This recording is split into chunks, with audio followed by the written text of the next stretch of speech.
नमस्कार, मैं हूं आपके साथ मयंक। तो देखिए, टीएमसी को लेकर अब दिल्ली में घमासान छिड़ा हुआ है। घायल शेरनी ज्यादा खतरनाक होती है, ये कहना है टीएमसी सांसद कीर्ति आजाद का। और इसके साथ ही देखिए, ममता बनर्जी के बेहद करीबी है कल्याण बनर्जी। उन्होंने भी उन बागी नेताओं को, बागी सांसदों को सीधा चुनौती दी है जिन्होंने टीएमसी का साथ छोड़ दिया, ममता बनर्जी का साथ छोड़ दिया। उन्होंने कहा है कि अगर हिम्मत है तो पार्टी से इस्तीफा दीजिए, सांसद पद से इस्तीफा दीजिए, फिर से चुनाव लड़िए और अगर शामिल होना है तो फिर बीजेपी में शामिल हो जाइए।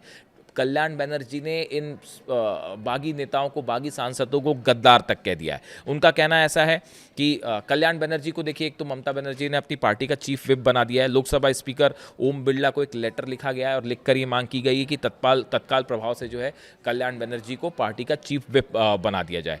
टीएमसी के लोकसभा में 28 सांसदों में से 20 ने एक दिन पहले ही बगावत के बाद ममता का साथ छोड़ दिया था। उन्होंने एनडीए सरकार को समर्थन देने का फैसला किया। इन लोगों ने काकोली घोष दस्तीदार को अपना चीफ विप नियुक्त किया था। खुद काकोली घोष ने बागी सांसदों के साइन वाला लेटर लोकसभा स्पीकर को भेजा था। इसमें टीएमसी से अलग हुए सांसदों के लिए अलग संसदीय ब्लॉक के रूप में सिटिंग भी मांगी गई थी। इस तरह की बातें, लेकिन हालांकि नंबर्स को लेकर एक विवाद सामने आया है कि कितने सांसद जो हैं वो इस बागी गुट में हैं। इसको लेकर अलग अलग नंबर सामने आ रहे हैं। इसमें अभी कोई साफ स्थिति नहीं है, लेकिन इसी बीच अब ममता बनर्जी ने एक बार फिर जो है वो अपने आप को मजबूत करना शुरू कर दिया है और कल्याण बनर्जी और कीर्ति आजाद जैसे नेता उनके साथ खड़े हुए हैं। और अब ममता बनर्जी की कोशिश है, अब वो दिल्ली में लड़ाई चल रही है कि कैसे सरकार को का जो है वो मुकाबला किया जाए। हम आपको सुनाते हैं कीर्ति आजाद ने क्या कहा। 20 एमपी का नाम दिया है। आपको मालूम होगा किस प्रकार से महाराष्ट्र में स्प्लिट हुआ था शिवसेना का।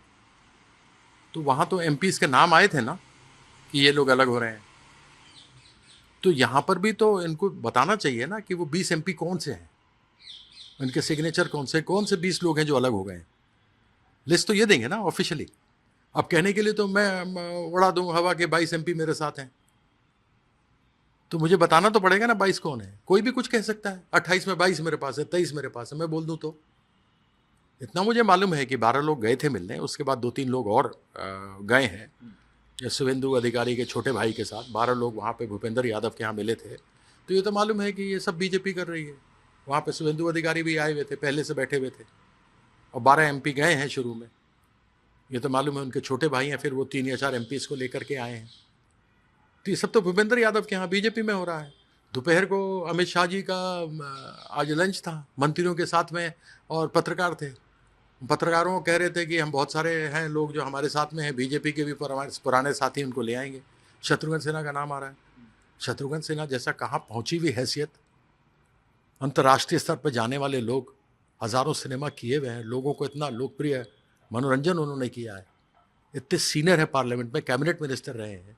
उनसे मेरी बात हुई, उनको बदनाम कर रहे हैं, उनका नाम लिख रहे हैं, मालूम ही नहीं है। काकोली घोष इन सब चीजों को लीड कर रही हैं, आपको उम्मीद था ऐसा हो सकता है? काकोली लीड कर रहे हैं, वो तो समझ में आ गया। उन्होंने रेजिग्नेशन भी दे दिया। टेक्निकली अगर एक्सेप्ट कर लेती हैं चेयरपर्सन तो वो नहीं रही मेंबर पार्लियामेंट। आज वो कह रही हैं कि मैं चीफ विप हूं क्योंकि मुझे बनाया गया था। पिछले महीने ही मैंने ट्वीट किया है, अभी पिछले महीने ही 14 मई को जो हमारी बैठक हुई थी उसमें कहा गया था कि अब स्थिति ऐसी है कि कल्याण बनर्जी को, थोड़ा एक एग्रेसिव आदमी है, चीफ विप बनाएंगे। उन्होंने चिट्ठी दे करके स्पीकर को इन्फॉर्म कर दिया है। तो काकोली कहाँ से हैं चीफ विप? और ये लोग इतना ही उसमें है, तृणमूल के ही सिंबल पे तो जीत के आए हैं ना। जाए लड़ें बीजेपी से। इनको इतनी समस्या थी, हम हार गए तो इनको समस्या हो गई, तो जहाज छोड़ के भाग रहे हैं लोग। पहले क्यों नहीं बोला तुमने इलेक्शन से पहले? तब तो सब कुछ ठीक था। आप क्या समझते हैं, इसके पीछे बैकग्राउंड क्या है? बैकग्राउंड कुछ नहीं है, इसमें बीजेपी का खेल है। ईडी सीबीआई वाला तो केस नहीं है, लेकिन लोकल केस जरूर इनके ऊपर बनता है।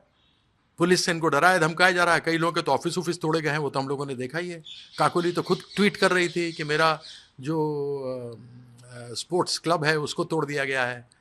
बप्पी हलदार का 4 दिन पहले उसका कार्यालय तोड़ दिया, पत्थर मार रहे हैं, गाड़ी तोड़ रहे हैं।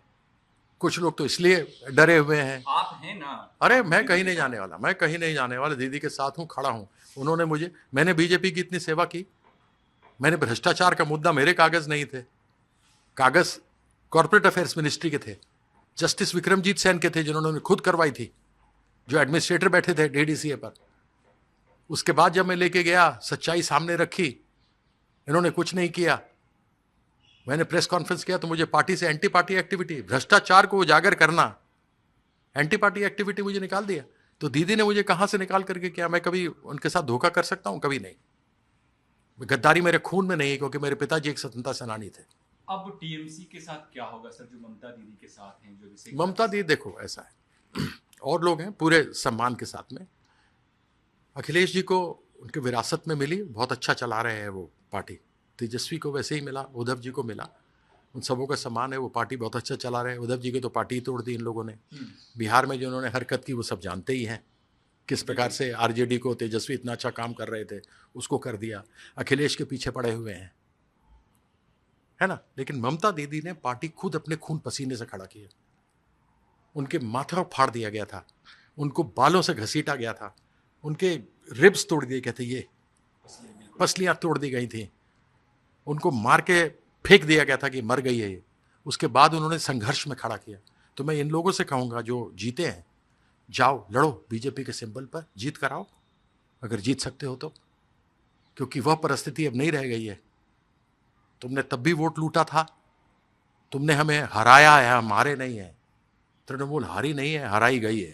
तो जो एमएलए और एमपी अभिषेक दा और ममता दीदी को छोड़ के उधर जा रहे हैं, अलग रुख अपना रहे हैं, उनके ऐसा साथ नहीं क्या है। कुछ होगा? ऐसा है, ये जो क्लेम कर रहे हैं 20 लोगों का, 20 लोगों की लिस्ट तो देंगे ना, उनका सिग्नेचर तो देंगे। तो मैं अपने लिस्ट में 22 लोगों का नाम लिख दूं, मैं भैया लिस्ट तो दूंगा। अब इनके पूरे नहीं हो रहे हैं तो अब ये डराएंगे, धमकाएंगे, प्रलोभन देंगे, पैसा देंगे, हमेशा करेंगे, जिसमें तो पैसे की तो कोई कमी नहीं है इनके पास। तो ये सारा कुछ किया जाएगा, बंदोबस्ती होगी, और बंदोबस्ती में वहां लोकल पुलिस का डर है, ईडी का है, सीबीआई का है। इतने बड़े नहीं 30 मार कहाँ है कि ईडी सीबीआई इनके ऊपर लगेगी। आगे कैसे ये लड़ाई लड़ेंगे सर आप लोग? लड़ाई लड़ी जाएगी। ममता बनर्जी एक फाइटर है, घायल शेरनी है, और घायल शेरनी बहुत ही खतरनाक होती है, वैसे भी सब जानते हैं। संघर्ष से निकलिए, संघर्ष करेंगे हम लोग, वापस आएंगे।